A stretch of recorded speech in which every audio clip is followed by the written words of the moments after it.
po jako akawuwo. Amatikiragana ag'okukulungula ennaku esatu nga gayindira ku ttendekero lya Kyambogo University olunaku olwaleero gagguddwawo Pulezidenti Museveni ng'era ku lunaku olusoose abayizi 2171 be batikiddwa okuva mu masomo asatu okuli Faculty of Special Needs, School of Management and Entrepreneur wamu ne Education.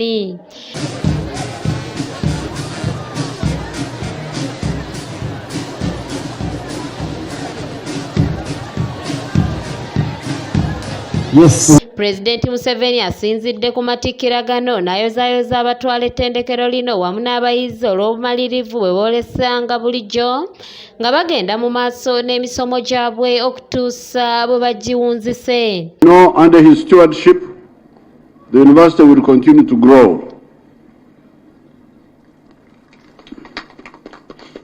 I wish to congratulate all the graduates for satisfying the requirements for the award of the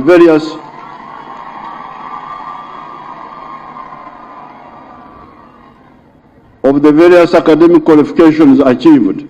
Ono ategeezanga okusoma kwa yunivasite bwe kuli okw'ebbeeyi ennyo nga n'olwekyo omuzadde eyeerekereza n'aweerera omwana ku yunivasite abeera akoze okusalawo okulungi.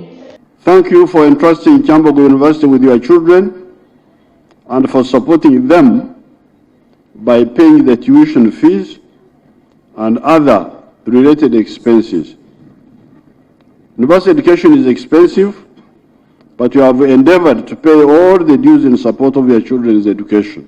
Mu ngeri y'emu ssenkulu w'ettendekero lino Profesa John Ssebuufu ategeezezza ng'essira we balitadde ennyo mu kunoonyereza ebya tekinologiya ssaako n'okuvumbula amagezi amapya mu kaweefube ow'okwongera ku kuleeta obugagga. We've had is slowly joining the league of the national and international academic community, and it has continued to forge collaborative partnerships with the national and international universities of academic repute, which are at the cutting edge of research that leads to technological breakthroughs and new knowledge.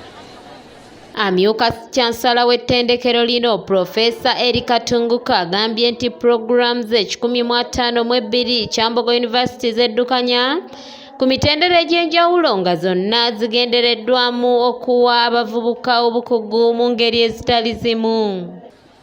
Another area of growth is in the number of programs being run. The university runs 152 programs. These include 4 certificate programs, 39 diploma programs, 60 bachelor's degrees, 45 master's, and 4 PhD programs. Newankubadde ng'ettendekero lino lirina ebirungi ebituukiddwako wabula likyatawanyizibwa ebizibu ebitali bimu, gamba ng'abasomesa abatono nga n'abasinga ku bano babeerawo kaseera buseera nga Katunguka bw'agenda mu maaso n'okunnyonnyola. Despite numerous achievements, the university still faces a number of challenges which I would like to quickly go through. One is understaffing. The university has a lean structure and depends largely on part-time lecturers. The university employs close to 820 part-time lecturers. In order to be able to recruit more people to bring the establishment set up in 2004 to 50%, Your Excellency, we will need government intervention to provide about 10 billion shillings. Muchibi Samuel Kebo yakusakidde eggulire lino ku lwa ABS Television.